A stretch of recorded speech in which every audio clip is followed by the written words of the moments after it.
Shalom Sobat terkasih dalam Tuhan Yesus Kristus. Berjumpa kembali dengan saya di channel ini. Terima kasih telah mendukung perkembangan channel dengan cara subscribe, like, komen, dan share. Tuhan dipermuliakan. Teman-teman terkasih, perlulah kita berdoa untuk bangsa dan negara kita di tengah-tengah konflik yang terjadi saat ini antara Amerika, Israel, dan Iran. Teman-teman, isu ini merupakan sangat mengagetkan kita, khususnya oknum yang dibicarakan pada video berikut ini.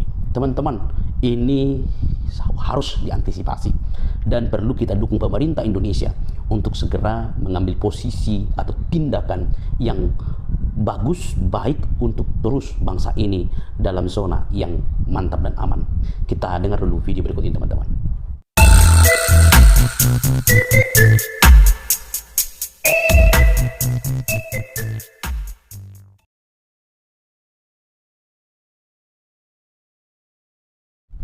Kepada yang terhormat mantan Wakil Presiden Republik Indonesia Pak JK atau Pak Yusuf Kalla, pernyataan Bapak tentang Kristen juga mengajarkan tentang membunuh Islam merupakan mati syahid yang diinginkan oleh setiap orang Kristen. Itu adalah pernyataan yang salah dan tidak dibenarkan secara teologi dalam ajaran agama Kristen. Agama gampang jadikan alasan konflik kayak di Poso, Ambon, karena kedua-duanya Islam dan Kristen berpendapat mati atau menewaskan orang, mati atau mematikan itu syahid. Semua pihak Kristen juga berpikir begitu. Kalau saya bunuh orang Islam, saya syahid. Kalau saya mati pun saya syahid. Akhirnya susah berhenti kalau konfliknya orang membawanya ke agama. Shalom, teman-teman, jangan di skip. Saya membuat satu pernyataan seperti ini. Yusuf Kalla itu adalah seorang provokator yang merusak tatanan bangsa Indonesia kita. Dia merusak persaudaraan Islam dan Kristen. Dia berkata bahwa orang Kristen atau ajaran Kristen dan ajaran Islam punya pemikiran yang sama, yaitu jihad. Boleh membunuh, boleh mematikan, boleh membinasakan manusia. Ini adalah bentuk penistaan agama, telah melukai hati umat Kristen. Padahal dalam ajaran Kristen tidak ada ajaran yang seperti itu. Dalam ajaran Kristen mengajarkan tentang kasih, mengasihi musuh, mengasihi sesama manusia seperti diri sendiri. Itulah yang diajarkan oleh Yesus Kristus. Ini adalah bentuk penistaan agama. Apakah pemerintah diam terhadap apa yang disampaikan oleh Yusuf Kalla? Oleh karena itu, sebarkan sebanyak-banyaknya video ini, bersuara dengan lantang untuk kebenaran. Jangan sampai kita dipecah belakan oleh ajaran-ajaran yang merusak tentang iman kita masing-masing. Oleh karena itu, harapan saya bagi pemerintah agar segera memproses. Teman-teman, jangan di skip. Saya membuat satu pernyataan seperti ini. Yusuf Kalla itu adalah seorang provokator yang merusak tatanan bangsa Indonesia kita. Dia merusak persaudaraan Islam dan Kristen. Dia berkata bahwa orang Kristen atau ajaran Kristen dan ajaran Islam punya pemikiran yang sama, yaitu jihad. Boleh membunuh, boleh mematikan, boleh membinasakan manusia. Ini adalah bentuk penistaan agama, telah melukai hati umat Kristen. Padahal dalam ajaran Kristen tidak ada ajaran yang seperti itu. Dalam ajaran Kristen mengajarkan tentang kasih, mengasihi musuh, mengasihi sesama manusia seperti diri sendiri. Itulah yang diajarkan oleh Yesus Kristus. Ini adalah bentuk penistaan agama. Apakah pemerintah diam terhadap apa yang disampaikan oleh Yusuf Kalla? Oleh karena itu, sebarkan sebanyak-banyaknya video ini, bersuara dengan lantang untuk kebenaran. Jangan sampai kita dipecah belakan oleh ajaran-ajaran yang merusak tentang iman kita masing-masing. Oleh karena itu, harapan saya bagi pemerintah agar segera memproses Yusuf Kalla terhadap pernyataan demikian. Dalam cuplikan video ini, saya mencoba menjelaskan ajaran Kristen mengenai martir atau yang Anda sebutkan sebagai mati syahid. Tentu konsepnya dengan agama lain sangat berbeda. Yesus mengajarkan mengasihi semua manusia, bahkan musuh sekalipun. Pernyataan yang mengaitkan ajaran Kristen dengan tindakan membunuh orang lain untuk mencapai status mati syahid dalam tanda kutip adalah sebuah kekeliruan mendasar yang tidak memiliki dasar teologi dalam ajaran Alkitab dan tradisi gereja sepanjang sejarah kekristenan. Perlu membedakan yang pertama, konsep martir vs membunuh. Dalam iman Kristen, istilah yang sepadan dengan syahid adalah martir dari bahasa Yunani, yaitu martis yang berarti saksi. Definisinya sangat berbeda dengan narasi yang Anda sampaikan. Martir adalah korban, bukan pelaku. Seseorang yang disebut martir, ia dibunuh karena mempertahankan imannya kepada Yesus Kristus, bukan karena ia membunuh orang lain. Seorang martir lebih memilih mati daripada menyangkal keyakinannya. Tidak ada sejarah atau ajaran yang membenarkan atau memberikan gelar martir kepada seorang yang melakukan penyerangan atau pembunuhan demi mempertahankan agamanya. Tidak ada sama sekali. Kedua, perintah utama dalam Alkitab, kasih, bukan pedang. Inti dari seluruh ajaran Yesus Kristus adalah kasih. Yesus secara eksplisit melarang menggunakan kekerasan untuk membela diri, apalagi untuk menyebarkan agama. Mengasihi musuh itulah ajaran daripada Yesus. Yesus mengajarkan, kasihilah musuhmu dan berdoalah bagi mereka yang menganiaya kamu, dalam Matius 5 ayat 44. Ini adalah standar tertinggi yang menghapus ruang bagi kebencian berbasis agama. Jadi ketika muridnya Petrus mencoba membela Yesus dengan pedang, Yesus justru bilang begini. Dia menegur dengan berkata, masukkan pedang itu kembali ke dalam sarungnya, sebab barang siapa menggunakan pedang akan binasa oleh pedang itu. Matius 26 ayat 52. 3. Kesucian hidup. Kekristenan memegang teguh 10 perintah Allah, di mana perintah ke-6 berbunyi sangat jelas. Jangan membunuh, dalam Keluaran 20 ayat 13. Mencabut nyawa sesama manusia dengan dalil agama itu dianggap sebagai dosa berat dan pengingkaran terhadap cinta terhadap Allah yang ada pada setiap manusia. Allah mengasihi manusia karena manusia itu adalah ciptaan yang diciptakan serupa dan segambar dengan Dia, imago Dei. Keempat, teladan Yesus sebagai martir utama. Umat Kristen memandang Yesus Kristus sebagai teladan tertinggi. Ia tidak datang sebagai penakluk militer, melainkan sebagai pribadi yang mengorbankan dirinya sendiri demi keselamatan umat manusia. Ajaran Kristen menekankan pengorbanan diri, bukan mengorbankan nyawa orang lain. Seorang Kristen dipanggil untuk memikul salibnya sendiri, dan itu artinya siap menderita demi kebenaran, bukan membuat orang lain menderita demi kebenaran yang dipegangnya. Jadi, narasi yang membunuh penganut agama lain dapat menyebabkan seseorang mati syahid dalam ajaran Kristen adalah disinformasi. Jadi, itu adalah hoax. Kekristenan justru mengajarkan bahwa kemuliaan Tuhan dinyatakan melalui kedamaian, pengampunan, dan kasih tanpa syarat, bahkan kepada mereka yang berbeda keyakinan daripada kita. Jadi, Pak Yusuf Kalla, dengarkan ini. Kekristenan tidak ada yang namanya mati syahid, Pak. Ya, yang ada hanyalah kasih, yang ada mengajarkan untuk mengasihi, yang mengajarkan untuk berdoa bagi orang menganiaya. Itu yang ada, bukan mengajarkan untuk membunuh orang lain untuk mempertahankan agamanya. Tidak ada itu, Bapak. Bapak dapat info dari mana? Jangan disama-samain dong agama Kristen dengan agama Bapak. Kok makin lama makin aneh. Menurut kalian, apakah benar Pak JK ini berkata seperti yang di video itu? Kalau benar, ini sangat berbahaya ya kan? Karena ajaran Kristen tidak seperti itu. Kristen pengikut Kristus. Ajaran yang diikuti pun ajaran Yesus Kristus. Contohnya seperti yang Yesus ajarkan, kasihilah musuhmu dan berdoalah bagi mereka yang menganiaya kamu. Yesus juga mengajarkan seperti ini, jangankan membunuh. Jika seseorang membenci orang lain atau membenci saudaranya, maka seseorang itu sudah layak dihukum. Bahkan seorang Paulus ya Pak JK, yang mana Paulus ini sering difitnah Donditan, Zuma dan kawan-kawan, Paulus tidak pernah mengajarkan mati syahid seperti itu. Luar biasa Bapak Yusuf Kalla. Beliau punya kemampuan untuk mengarang bebas. Di mana beliau menyampaikan bahwa Islam dan Kristen itu, agama Islam dan Kristen itu ajarannya sama.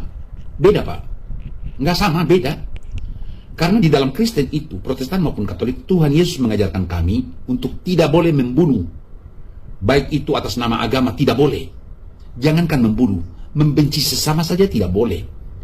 Musuh kami pun Tuhan Yesus mengajarkan kami untuk mengampuni, bahkan kami berdoa untuk memberkati. Beda dengan agama Islam, Pak. Masa baju Bapak kasih untuk kami orang Kristen? Itu bukan baju kami, Pak.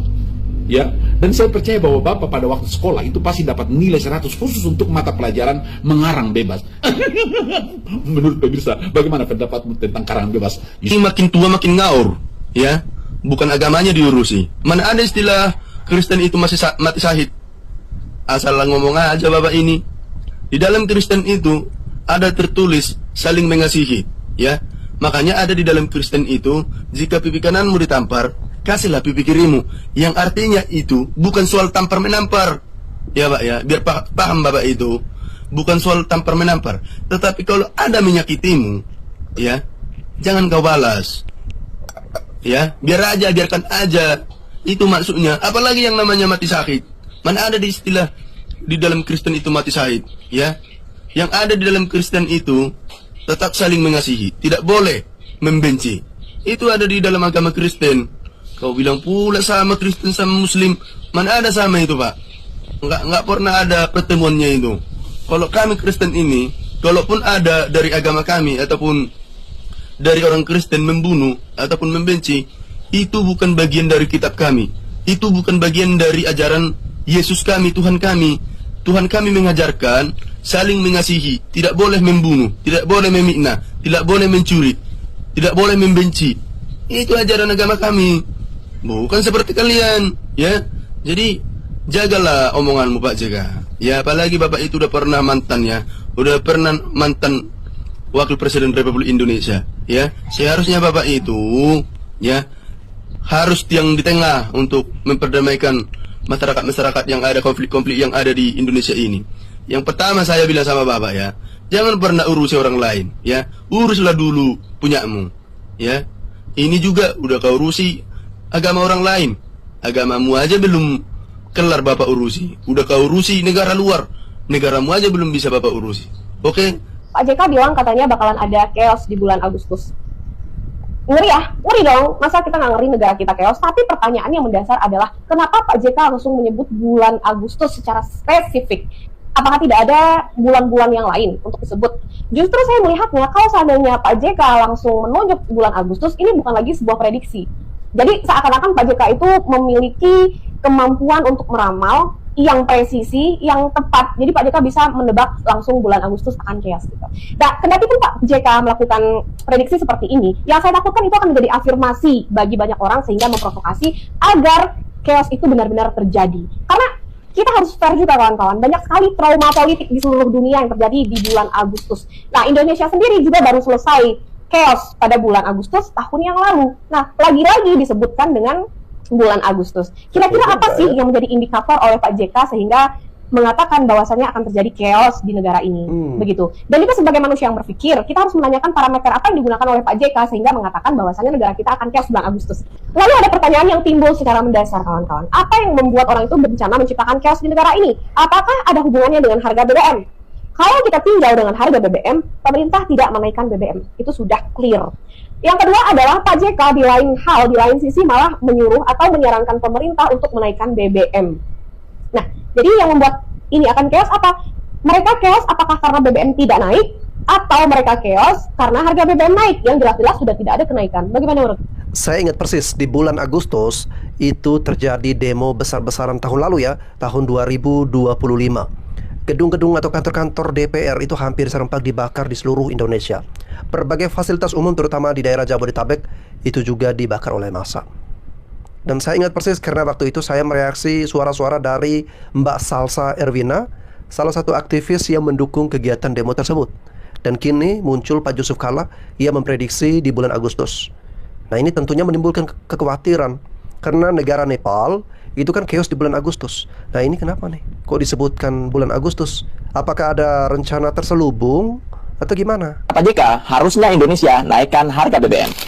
Dipertimbangkan untuk mengurangi defisit, mengurangi utang dengan cara mengurangi subsidi. Karena mengurangi subsidi berarti menaikkan harga. Belakangan ini muncul pandangan bahwa harga BBM sebaiknya dan harusnya mengikuti pasar dan nggak perlu ditahan oleh pemerintah Prabowo Gibran. Salah satunya datang dari Yusuf Kalla, mantan wapres kita. Sekilas terdengar logis, tapi apakah benar sesederhana itu? Mari kita bahas. Pertama, dampak ke masyarakat. Kalau BBM naik, efeknya langsung terasa. Harga transportasi naik, biaya distribusi naik, harga kebutuhan pokok juga itu naik. Ini bukan teori, Pak. Ini efek berantai dan ujungnya daya beli masyarakat jadi turun. Kedua, dampak ke pemerintah. Kalau BBM ditahan, memang benar beban pindah ke negara. Subsidi naik, APBN tertekan, defisit harus dijaga. Tapi di sini negara hadir, bukan membiarkan rakyat menanggung sendiri gejolak global ini. Gitu, Pak. Ketiga, pemerintah nggak tinggal diam, Pak. Yang dilakukan adalah refocusing anggaran, efisiensi belanja, dan mengalihkan pengeluaran yang kurang prioritas dan kurang produktif untuk menjaga stabilitas harga energi. Artinya apa? Negara, pemerintah Prabowo Gibran memilih menanggung beban dulu agar masyarakat nggak langsung terpukul. Bayangin kalau mereka terpukul, betapa sakitnya, Pak. Sakit, Pak. Keempat, ini yang paling penting, Pak. Negara lain banyak yang nggak mampu menahan harga BBM. Indonesia mencoba bertahan. Demi apa? Demi cinta. Cinta pada negara dan cinta pada rakyatnya, Pak. Tapi yang terjadi justru ada yang mendorong agar harga dinaikkan. Padahal jelas, kalau naik, rakyat kena. Kalau ditahan, negara yang menanggung. Jadi pertanyaannya, kita ini mau melindungi masyarakat dan rakyat atau justru mempercepat tekanan ekonomi? Karena menjaga harga BBM bukan berarti tanpa resiko, tapi itu adalah pilihan kebijakan untuk menahan guncangan agar nggak langsung menghantam rakyat. Coba, kurang cinta apa coba presiden kita ini ke rakyatnya? Gimana menurut kalian? Jangan lupa follow. Yusuf Kalla sepertinya adalah definisi dari kuasa itu candu.